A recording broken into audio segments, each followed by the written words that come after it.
శ్రీమాత్రే నమః అండి. ఇప్పుడు మనం ఈ అమావాస్య తర్వాత వచ్చే ఏదైతే చతుర్థి ఉందో భాద్రపద శుక్ల చతుర్థి వినాయక చవితిని జరుపుకుంటామండి. ఈ వినాయక చవితి రోజు మనము రకరకాల పత్రాలతో రకరకాల పుష్పాలతో వినాయకునికి పూజించడం అనేది ఆనవాయితీ అండి.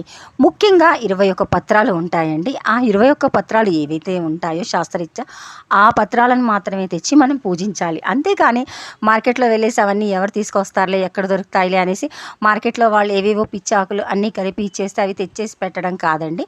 మామూలుగా అయితే వినాయకుడికి ఆకుపచ్చదనం అంటే ఇష్టం కాబట్టి అన్ని ఆకులు పెడతారు. కానీ ప్రత్యేకించి 21 ఆకులు ఏవైతే ఉంటాయో శాస్త్రీయంగా ఆ ఆకులను తెచ్చి పెడితే ఇంకా మంచిదన్నమాట. ఈ విధంగా ఏవైతే 21 ఆకులు ఉంటాయో అంటే జమ్మి, దానిమ్మ, రేగు, రావి, తులసి, గరిక ఇలా 21 ఆకులు ఉంటాయి కదా, వీటన్నింటిని తెచ్చి పూజించాలండి. వీటితో పాటుగా మనం ఏంటి అంటే చెరుకు గడలని, రకరకాల పళ్ళని, తర్వాత ఇంకా ఏంటి అంటే వీటన్నిటితో పాటు మీకు చెప్పేది ఏంటి అంటే ఇక్కడ మనము ఉమ్మెత్తకాయల్ని కూడా పెట్టడం జరుగుతుందండి. ఉమ్మెత్తకాయలు, సీతాఫలాలు, తర్వాత చెరుకు గడలు, తర్వాత మారేడు కాయల్ని కూడా పెట్టడం జరుగుతుందండి. ఇవన్నీ శాస్త్రీయకరమైనవండి.